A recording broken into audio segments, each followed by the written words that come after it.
نفر در شهر زیبای ملبورن هستیم. میخوایم شهر زیبای ملبورن رو به نمایش بکشیم.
شدیم به بالکن.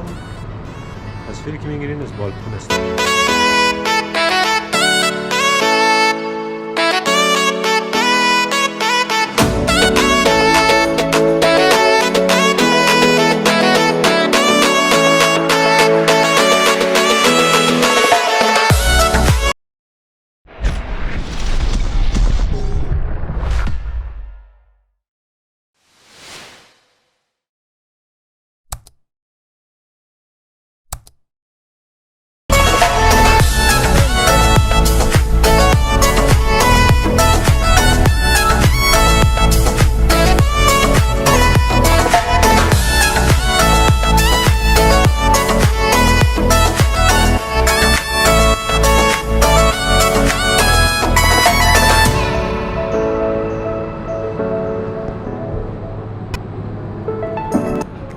دوستای نازنین، ببینید هوا کمی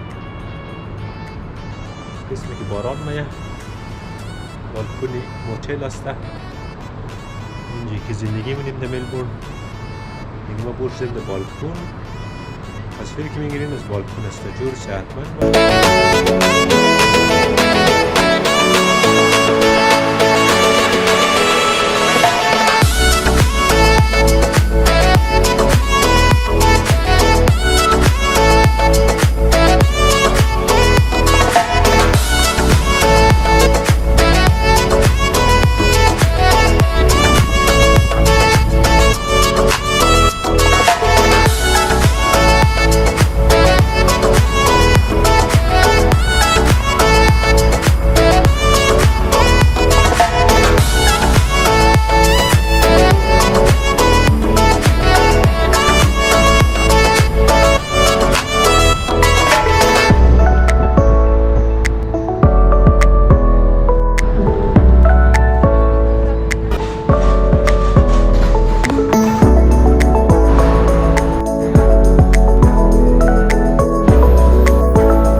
سلام دوستان نازنین، امیدواریم که جور و صحتمند باشید و زندگی و سلامتی.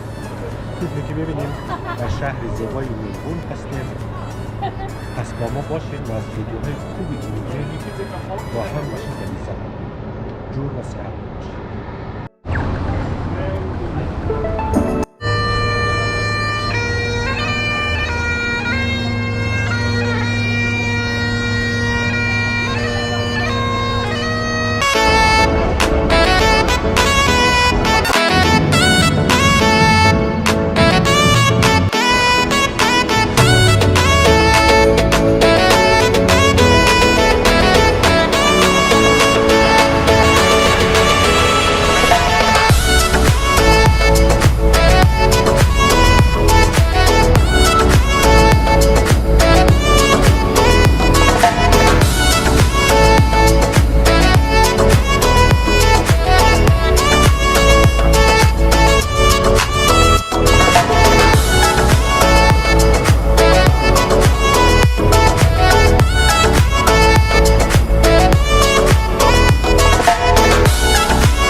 زیبای ملبورن رو به نمایش بکشیم. ملبورن در واقع کوچکترین ولایت استرالیا از نگاه خاک، اما دومین پرجمعیت ترین شهر بعد از سیدنی، یک شهر شاد و دلباز و جوان نشین توریستی. در واقع طبق خود از این مردم یک قسم جوک میگه که ملبورن در یک روز 4 فصل را دارد از نگاه آب و هوا. اینا همین قسم. اما از نگاه تدریسی، ریسرچ و یونیورسیتی یک از معتبرترین شهر دنیا است. بیایید با هم ببینیم. پس ما شهر را به نمایش